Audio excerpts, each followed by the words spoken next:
à Ouman, on fait des listes interminables chez Rabbi Nachman, chez Rabbi Levi Yitzhak, surtout qu'on n'oublie rien, aucune demande. David Amelach, il dit, moi, je demande rien à Hachem. Pourquoi tu demandes rien? Rien. Je demande une seule chose, c'est d'être assis dans le palais du roi. Pas que Hachem il soit assis dans ma vie, dans ma maison, c'est que moi je suis assis dans sa maison. Pourquoi? Parce que si je suis assis dans la maison d'Akadosh Baruch Hu, la Chazat Beno Hachem, je peux contempler sa splendeur. Donc je n'ai pas à m'inquiéter, je n'ai pas à m'angoisser, je n'ai pas à avoir peur. Qu'est-ce qu'on explique? Je crois que c'est le Chovot Alevavot, il dit c'est quoi la Da'aga, l'inquiétude?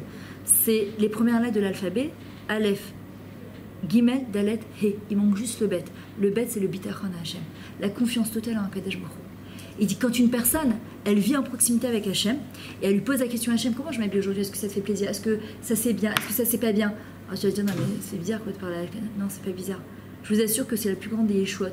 David Amelach dit Anik et Goumal Alaimo. Je suis comme un enfant assis au creux de sa mère, c'est-à-dire au sein de sa mère. Je n'ai pas à m'inquiéter.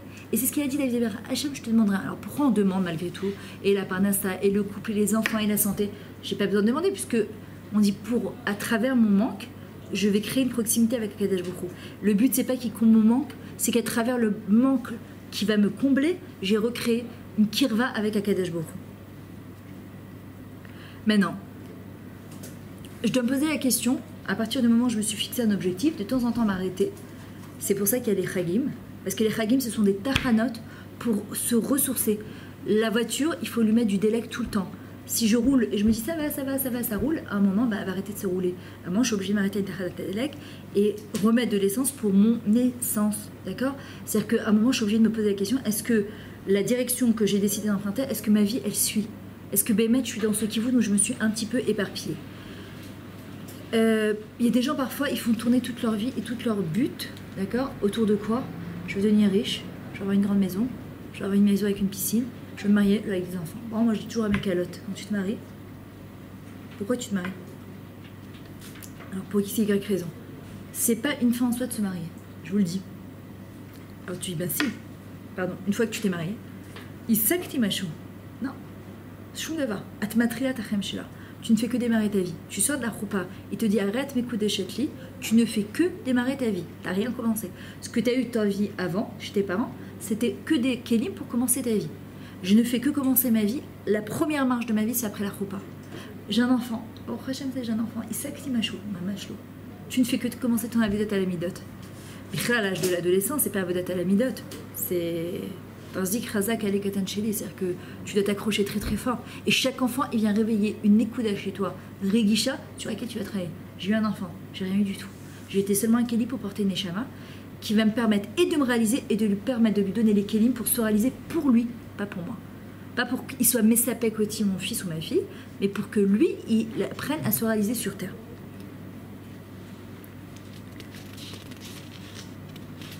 Maintenant, il y a des gens qui peuvent malheureusement même se servir de la Torah et des mitzvot et se tromper en chemin. Il y a des gens qui se trompent en chemin.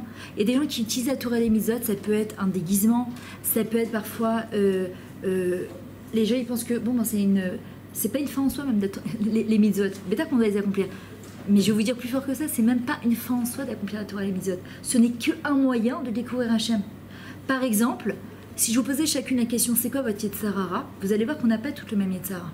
En fonction du Yetzirah que j'ai, d'accord, c'est ça qui va en fait me permettre de comprendre qu'est-ce qui se passe à l'intérieur de moi et quel est le tikkun de ma neshama. Moi, il y a un Yetzirah que j'ai que vous n'allez même pas comprendre, vous allez me dire, Myriam, c'est bizarre que tu as ce Yetzirah, je ne comprends pas du tout. Et moi, un Yetzirah que vous avez que je ne comprends même pas comment on peut avoir un Yetzirah comme ça. Pourquoi? Parce que chacun, en fonction de ce qui est venu amener au monde et sa réalisation, il a un Yetzirah différent et aussi des midot différentes, un Yetzirah Tov qui est différent. Dans le Mishnah Avot, il y a marqué quelle est la voie juste que l'homme doit choisir? Un bon cœur. Un kusha. Pourquoi un bon cœur? Quand on nous dit de servir à Kadosh Baruch Hu bechol levavecha, dans le schéma Israël, c'est quoi levavecha? Pourquoi il y a deux bêtes? Parce qu'on doit servir Hachem avec son Yetzirah et son Yetzirah Tov. C'est-à-dire que les gens, ils pensent que le Yetzirah, c'est quelque chose de rare. Pas du tout. C'était Parashat Bereshit. On recommence, on redémarre sa vie. Bereshit, bara Elokim et Hashem et Tarat. On redémarre sa vie. En vrai, à Kadosh Baruch Hu, il y a marqué Vayetzahara, il a appelé comment au début de la Torah? Tov Meod. Comment Tov Meod? comment il peut appeler Tov Meod le Yetzara? Le Yetzara, il n'est pas Tov Meod. Le Yetzara, il est Ra. Et en vrai, la Torah te dit non, il est Tov Meod, à condition que, par exemple, ce que j'explique au calottes, avant le mariage, forcément, tu as beaucoup de Yetzara, tu as envie d'embrasser ton mari, tu as envie de toucher ton mari, tu as envie de lui prendre la main, et tu te dis, il me reste encore 2 mois jusqu'à la roupa, c'est super dur. Je lui dis, Nafran. Donc là, tu as Yetzara, mais tant que tu es mis de Gaberet jusqu'à la roupa, on y crate Tov Meod. Pourquoi? Parce que tu es Mesha Bedet Oto, au service d'Akadosh Baruch Hu, tu mets au service d'Hachem. Donc il a appelé Tov Meod. Maintenant, après le mariage, quand tu vas prendre toutes ces ta'avot, tous ces plaisirs, tous ces besoins, et que tu vas les mettre au service d'Akadosh Baruch Hu, donc de la Gdusha, il est appelé aussi Tov Meod. Quand est-ce qu'il devient Yetzer Hara?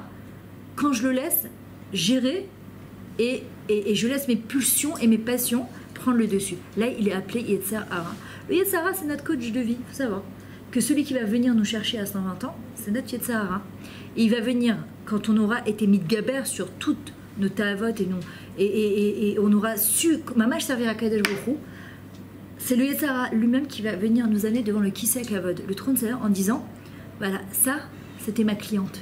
Et moi, je suis fière d'elle. Il y a une lettre, d'ailleurs, la lettre du Yetzer Hara, où il dit j'en ai marre de me battre avec des gens qui, au premier ring, tu leur mets un coup de poing, ils se relèvent pas, ils disent laisse tomber, c'est pas pour moi. C'est faux. Akadosh Baruch Hu, pourquoi il nous met devant des nisyonotes? Pas parce qu'il veut nous faire trébucher, parce qu'il veut nous prouver à nous-mêmes qu'on est capable. Pas lui. Lui, il sait qu'on est capable, il n'a pas de problème. Il veut nous prouver à nous-mêmes qu'on est capable.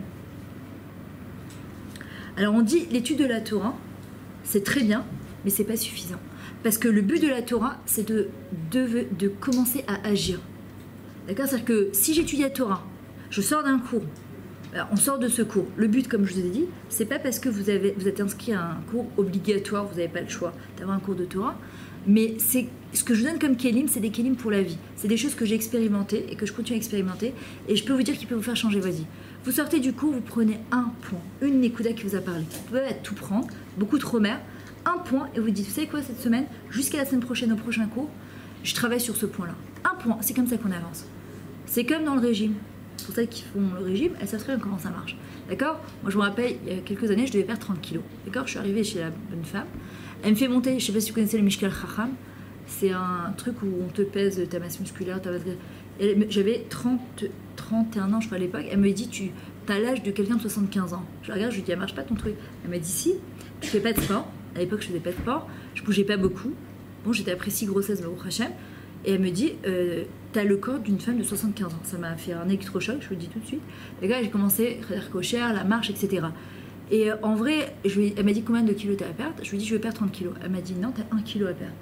Alors je lui ai dit, Elle m'a dit, non, tu as 1 kilo à perdre. Alors, je lui ai dit, je comprends pas.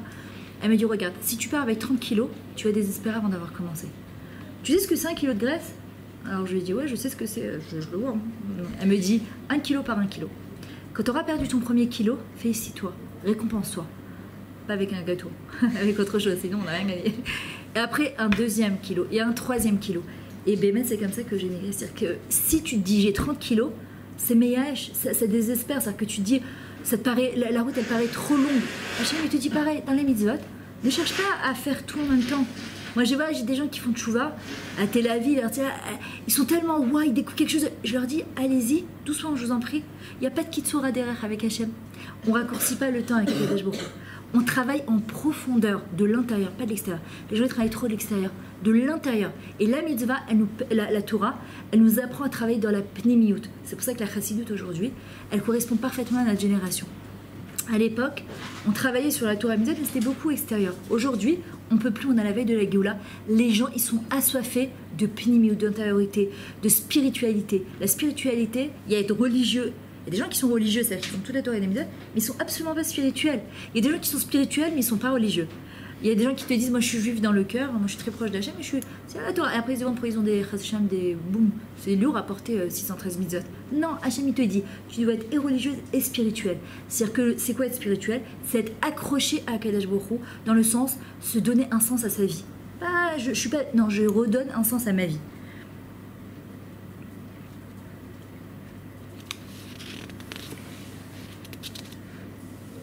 Maintenant, le God Mivina, il dit, l'essentiel de l'homme est de se renforcer dans le travail des midot. Il dit, et c'est la raison pour laquelle on est en vie. C'est changer, devenir. Je me dis, est-ce qu'à 120 ans, quand je vais quitter ce monde, je pourrais dire à mes enfants, mes petits-enfants, mes arrière-petits-enfants, je suis satisfaite de la vie que j'ai eue. J'ai fait ce que je pouvais. J'ai donné le maximum de moi-même. Et je suis fière de ce que je suis devenue. Je dois me poser la question, vous êtes jeune? Ça peut vous paraître très très très loin. C'est maintenant. Une plante, on la redresse. Plus on la redresse tôt, et puis elle a de chances de pousser bien. Et c'est pour ça que l'homme, il a été comparé à l'arbre des champs, qui est Adam ou Etz Hasadeh. De la manière dont on va l'arroser, on va la tenir, on va la faire pousser, on va couper les mauvaises herbes, d'accord? La plante, elle va pouvoir donner le meilleur d'elle-même. Mais si j'attends qu'elle ait poussé complètement tordue pour la redresser, quand l'arbre, il a déjà pris une mauvaise direction, avec un tronc comme un tronc d'arbre, c'est déjà très compliqué. On peut toujours tout changer. Il n'y a pas d'âge, il n'y a jamais d'âge. Kol zman shaner dolek et shaetaken. Tant que la neshama est encore sur terre, on peut les taken. Il y a des gens qui ont acquis leur olam haba en 1 minute. Mais nous, on ne voudrait pas l'acquérir en 1 minute. On veut que dans notre quotidien, ce soit un travail qui nous accompagne. Le Rav Pinkus, il raconte cette histoire. Il dit qu'il y avait dans un hôpital un service qui était toujours très très très plein. Et ils ont mis un médecin qui était stagiaire. Et ils ont dit voilà, sache qu'ici, c'était comme un cheder miyun où il y avait aussi beaucoup de personnes âgées. Et ils lui disent, sache que parfois, au milieu de la nuit, il y en a plusieurs qui se réveillent en même temps. Et si tu sens que tu es débordé, tu appuies sur la sonnette et on t'enverra de l'aide. Bon, il était stagiaire, il a voulu faire ses preuves, et puis il y en a un qui se met à truquer, il commence à faire, vraiment il fait le maximum, il y en a un qui meurt en chemin. Quand le chef de service il arrive, la famille, elle le itova toto, je sais pas comment on dit, l'amène en justice, et donc le juge il est là, il dit je comprends pas ce qu'ils veulent de moi, j'ai fait le maximum. On lui a dit mais on t'a pas demandé de faire le maximum, on t'a juste demandé une chose, si tu sens que tu es débordé, appuie sur la sonnette. Et tu as voulu gérer toute seule, et à cause de toi, cet homme il est mort. À cause de quoi il nous dit pareil. On va arriver à 120 ans, on va dire Hachem, je comprends pas. Hachem lui dit mais je t'ai pas demandé de faire ton maximum toute seule. Quand tu sens que tu n'y arrives pas, de toutes les manières, depuis le début, il faut savoir que travailler sur ces midotes, ce n'est que de la Siyata d'Ishmaïa. S'accomplir et se réaliser, et même avoir la volonté, c'est que de la Siyata d'Ishmaïa. Quand vous voulez travailler sur quelque chose, il faut demander de l'aide à Hachem. Toute seule, on ne peut pas y arriver, c'est impossible. Impossible. C'est dire à Hachem, moi je sais qu'il y a des fois, je manque de simcha, j'ai à Kadosh Baruch Hu, regarde, c'est toi qui me mets dans ce matzav-là, c'est un nisayon. Parfois j'ai besoin de descendre pour encore mieux remonter, parce que quand je vais me travailler, je vais prendre d'autres personnes avec moi, d'autres Nitsoa, de Gdusha, d'autres Neshamot avec moi, qui n'ont pas ces kohot-là, mais je te demande de ne pas me laisser dans ce matzav-là. Je veux pas. Je ne veux pas être manqué de simcha, parce que quand j'ai la simcha, je trouve des solutions. C'est facile à gérer, c'est facile à avancer. C'est quand tu n'as pas de simcha, parfois tu peux avoir la solution qui karov elecha davar meod, beficha ol viavcha la soto. La chose, elle est proche de toi, dans ta bouche, et tu la vois même pas, tellement tu as la tête dans le sac. Et je dis à Kadosh Baruch Hu, toute seule, je peux pas y arriver, j'ai besoin de toi. Et en vrai, cet homme, ce médecin, il a été puni pour ça. Pourquoi tu crois que tu vas te débrouiller tout seul? En plus, on t'a donné une seule aura. Tu te sens dépassé, tu sens que tu ne peux pas tout gérer, juste à appuyer sur une sonnette. Hachem, c'est pareil. Tu sens que tu t'es dépassé, tu n'y arrives plus. Juste, vous verrez, pour les mifranim, c'est pareil. Là, des fois, on veut se dire, ouais, tu vois qu'il n'y arrive pas. Hachem, ta'a zaoli, ata chonalanu chochma, bina vedat, tous les jours. On lui demande dans la Hamida, c'est toi, Kadosh Baruch Hu, qui nous permet d'avoir cette chochma et cette bina et ce da'at-là.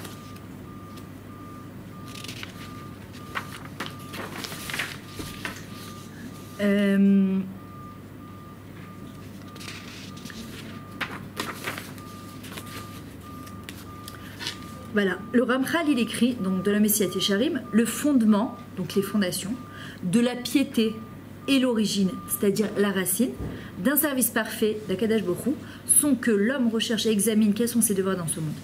Il y a une très grande différence entre ces deux mots. C'est quoi les fondations? Pour tenir un binyan comme le Machantal, d'accord, il faut que les fondations elles soient en béton armé. Il faut que ce soit hyper chazak. Pour faire passer des milliers de talmidot tous les jours, des gens qui montent et qui descendent, un ma'alit qui fait monter des gens, il faut que les fondations elles soient en béton armé. C'est comme dans le mariage. Le plus important, c'est de travailler d'abord dans la profondeur. C'est ce qu'on dit sous la roupa, chez Yilar Binyan Ad. C'est-à-dire que ton immeuble, ta maison, elle tiendra à tout jamais. C'est-à-dire pour que ça tienne à tout jamais, et pas avec un coup de vent ou un tsunami ou un ouragan, boum, tout s'écroule. Il faut que les fondations, d'abord, elles soient très fortes. Le Ramchal, il dit d'abord, les fondations, elles sont puissantes, elles peuvent soutenir une charge comme les fondations d'un immeuble. B, d'un autre côté, c'est quoi des fondations? C'est inerte. Il y a des gens qui vont faire leur Torah et mitzvot, mais ils sont inertes, comme des morts vivants. On fait, alors que le mot mitzvah vient du mot tzifta, en araméen ça vient du mot équipe. je fais équipe avec Hachem. C'est-à-dire, je comprends que dans mon accomplissement des mitzvot, je ne les fais pas que pour moi.